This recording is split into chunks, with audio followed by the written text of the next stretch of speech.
नमस्कार, आप देख रहे हैं जनोदय न्यूज और मैं हूं आपके साथ शाना परवीन। प्रधानमंत्री जन योजना के तहत भारत सरकार के विभिन्न प्रकार की कल्याणकारी योजनाओं को देश के सभी पात्र लाभार्थियों तक पहुंचा रही है।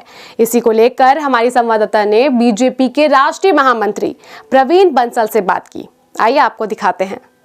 स्वागत करते हैं जनोदय में। आज हम आए हैं मिस्टर प्रवीण बंसल जी के पास। आइए बात करते हैं उनसे। नमस्कार सर। नमस्कार।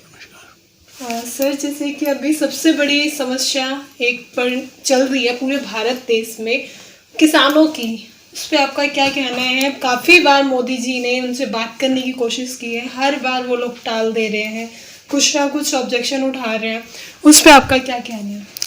देखिए, आपके प्रश्न में ही इस बात का उत्तर छुपा हुआ है। किसानों की कोई समस्या नहीं है जी।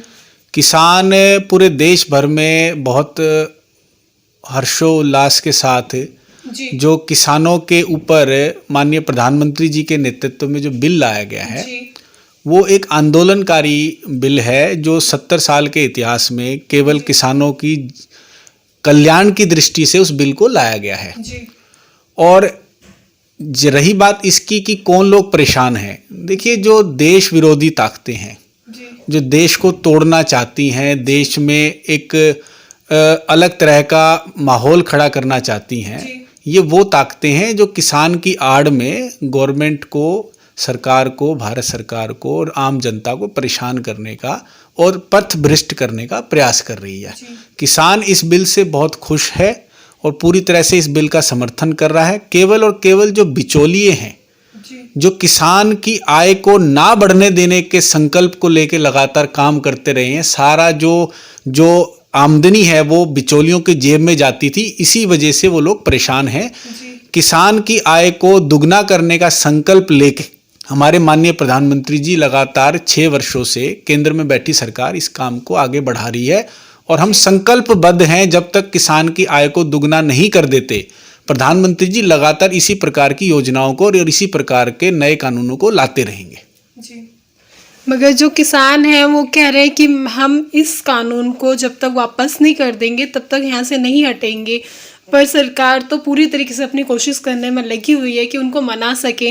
मगर इस पे आपका क्या कहना है कि कहाँ तक किसान मानेंगे?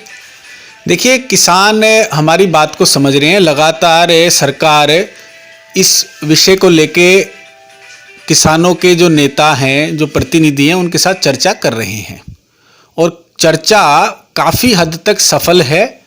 केवल और केवल जो लोग तुष्टीकरण की राजनीति कर रहे हैं, जो किसानों को, गरीब असहाय मजदूरों को बरगलाने का प्रयास कर रहे हैं, केवल वही लोग सड़कें जाम करके, बॉर्डर्स को रोक के दिल्ली और उसके आसपास की जनता को परेशान करने का काम कर रहे हैं। हमारी तरफ से, माननीय मोदी जी की सरकार की तरफ से, पार्टी की तरफ से किसानों को खुला निमंत्रण है।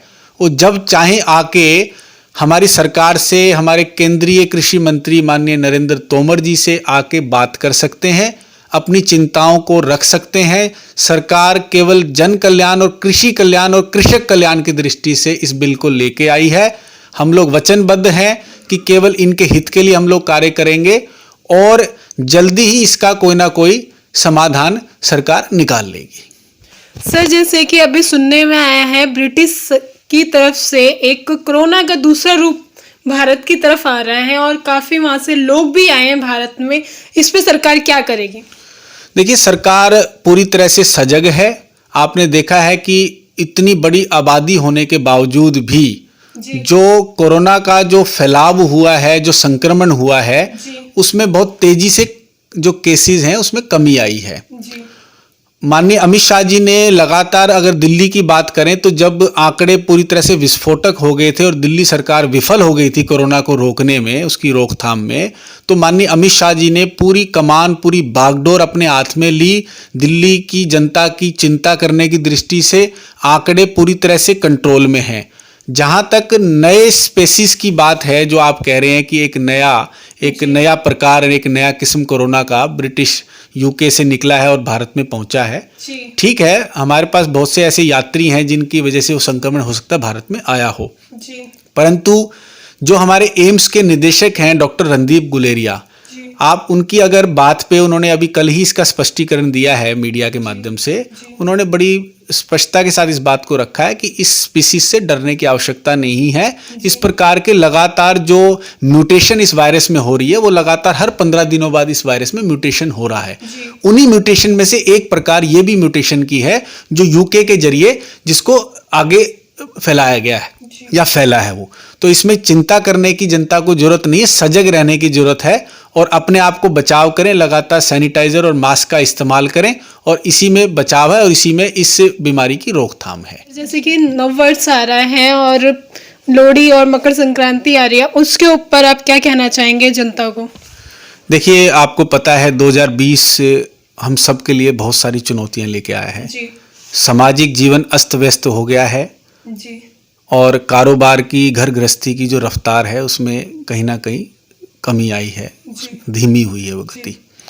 जैसे कि मन की बात में भी माननीय प्रधानमंत्री श्री नरेंद्र मोदी जी ने अग्रिम शुभकामनाएं देकर 2021 के स्वागत की तैयारियां करी हैं।